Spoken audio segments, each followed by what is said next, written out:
ఇవాళ 5 years complete అయ్యి 6th yearలో చేరినందుకు చాలా సంతోషకరంగా ఉన్నది. అదేవిధంగా ఫ్యూచర్లో కూడా గౌడ కంఠాన్ని కూడా ముందుకు తీసుకుపోవాలని, అన్ని కులాల వారిని కూడా ఇంక్లూడ్ చేస్తూ ముందుకు తీసుకోవాలని స్వామి గౌడ్ గారు, మరి డాక్టర్ నర్సయ్య గారు, మరి మినిస్టర్ శ్రీనివాస్ గౌడ్ గారు అందరూ వచ్చారు. చాలా సంతోషం. ఇది రాను రాను ఇంకా పైకి ఎదగాలని కోరుతూ మా తెలంగాణ గౌడ సంఘం తరఫు నుంచి, గౌడాశ్రీ తరఫు నుంచి శుభాకాంక్షలు తెలుపుతున్నాను. Thank you very much. X chairman గారు స్వామి అన్న గారు, మరి ఎమ్మెల్సీ విజీ గౌడ్ గారు, డాక్టర్ ఎక్స్ ఎంపీ బుర్ర నర్సయ్య గారు,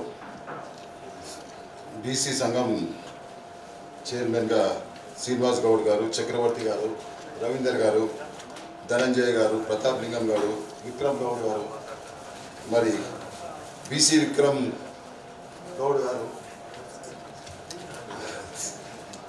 తర్వాత బాబన్న గారు, బత్తిని మొగలయ్య గారు సన్ బాబన్న గారు, 30 ఏళ్ళ సంది రిలేషన్ ఫ్యామిలీ అంటే. తర్వాత గౌడ కంఠం ఇవాళ 5 years కంప్లీట్ చేసుకుని 6th yearలో పోయడానికి చాలా సంతోషం. ఇదే విధంగా ఇంకా ముందు పోవాలని మన సోదరులకు, మన గౌడ సోదరులు తెలంగాణలో కూడా నియర్లీ 20 to 25 lakhs అంటారు పాపులేషన్.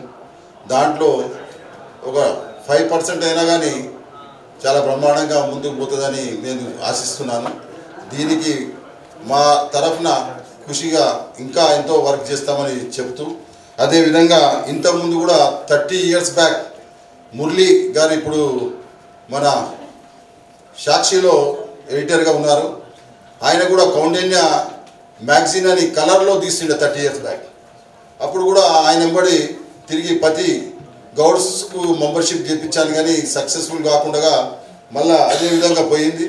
నేను అనుకున్న గౌడ కంఠం ఏదైతే ఉన్నదో సిద్ధు గౌడ్కు మనం బాగా చైతన్యం, అప్పుడంటే ఆ టైంలో మనము 30 ఏళ్ళ కింద అంత పెద్దగా ఎదగలేదు. ఈసారన్నా గౌడ కంఠాలన్నా మనం కాపాడుకుందాము అనే ఉద్దేశంతో ప్రతి ఒక్కరికి నేను కలిసినప్పుడల్లా చెప్పడము, ఆర్థిక సహాయము, ఇంకా ఈ సొసైటీస్ ఏవేవి ఉన్నాయో ఆ సొసైటీలకు అందరికి చెప్పి చేయడం జరుగుతుంది.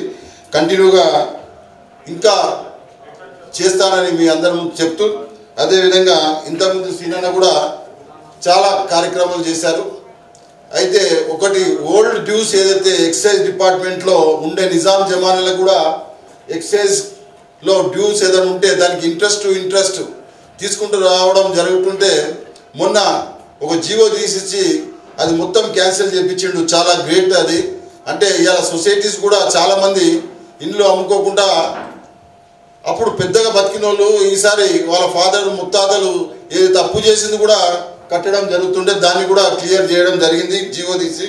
అదేవిధంగా మొన్న రీసెంట్లీ పాపన్న గుట్టను గవర్నమెంట్గా ఇంతకుముందు ఉన్న గవర్నమెంట్ కూడా కాంట్రాక్ట్ ఇవ్వడం, వాళ్ళు కూలగొట్టాలనుకుంటే మినిస్టర్ గారు ఇమీడియట్లీ దాన్ని సీఎం గారి దగ్గర తీసుకుపోయి ఆ జీవోను ఆపివేయడం జరిగింది. అంటే మన పాపన్న చరిత్రను కూడా అగ్రకులాల వారు చెడిపోయాలని చూస్తే కూడా మన సీనన్న గారు కూడా బాగా వర్కౌట్ చేసి దాన్ని ఆపివేయడం జరిగింది.